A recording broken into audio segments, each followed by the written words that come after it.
Yeah, I think 2024 was a pivotal year for Philips. We returned to positive growth, and you see clearly a two-speed world where we have double-digit decline in China and strong growth of 5% actually in the rest of the world. We expanded our margins further, and also we had a very strong cash generation, which allowed us in the end also to offer now dividend to our shareholders in cash.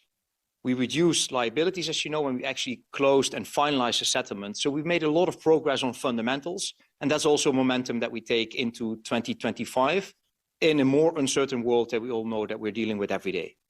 Roy, I've got to ask you about your Chinese business. Obviously, we saw that crackdown around anti-corruption last quarter. How is spending by the healthcare players holding up? Also, when it comes to personal care, the story about the weakness of the Chinese consumer, Roy, that's well telegraphed. Are you seeing a bottom here? Because based on the guidance you give for 2025, you're still seeing a lot of weakness there. Any green shoots, anything out there? Yeah, so China for us is a when story, not an if story. So we believe it will come back. Long term, it's attractive, but we just are not certain when it's going to happen and when it's going to have that inflection point.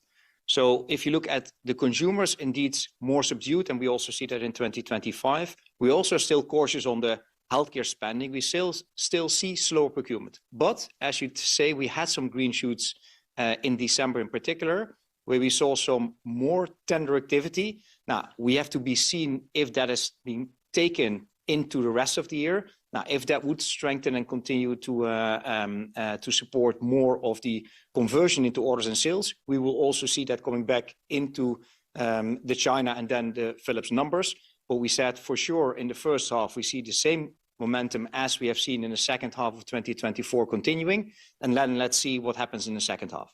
Roy, I'm lovely to see you, by the way, my friend. I just want to come on this one more time because I'm literally just on the chapter on a book I'm reading at the moment about China and healthcare and how it can galvanise A, the economy, B, create a social safety net, and C, mean that actually the Chinese start spending money because they feel they've got a better healthcare as well. Are you seeing that at an institutional level in China that actually will support both the private and the public sector? So we see that healthcare is very important to the Chinese. Has been for long. We all know how important and big Chinese medicine is.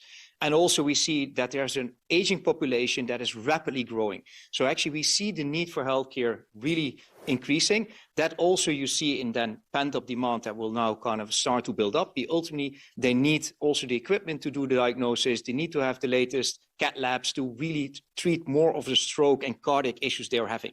So really see that ultimately long-term they will have to get better care and also then invest behind that. At the same time, and that's what I think still looking at the world, we also had a double-digit order intake in North America. So you see a slower China, but you see then offset in other parts of the world that actually are doing well. And we also expect that to continue.